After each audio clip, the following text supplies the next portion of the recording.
26 জুলাই যুক্তরাজ্যে গাজার গভীর খাদ্য সংকট ও গণহারে বিশ্ববাসীর দৃষ্টি আকর্ষণের লক্ষ্যে শুক্রবার ব্রিটেনে হাজার হাজার মানুষ একত্রিত হয়। ডাউনিং স্ট্রিটে তারা পটস ও প্যান্স প্রতীকে ব্যবহার করে প্রতিবাদী কর্মসূচি আয়োজন করে।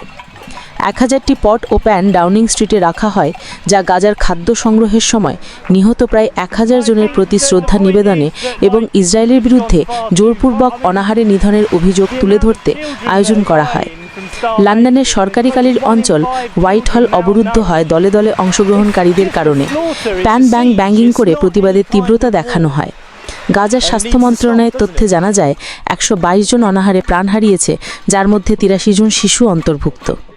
অনাদায়ী অবস্থায় খাদ্য পৌঁছানো কঠিন হওয়ায় বিক্ষোভকারীরা প্রতিবাদের মাধ্যমে ইউকে সরকারকে কঠোর পদক্ষেপ নেওয়ার আহ্বান জানায়। ইসরায়েল একদিকে এয়ারড্রপ সাহায্য শুরু করলেও এর কার্যকারিতা ও নিরাপত্তা নিয়ে জাতিসংঘ সহ বিভিন্ন ইউএন মানবাধিকার সংস্থা প্রশ্ন তুলেছে। পরবর্তী আপডেট নিউজ পেতে আমাদের চ্যানেলটিকে সাবস্ক্রাইব করে পাশে থাকুন।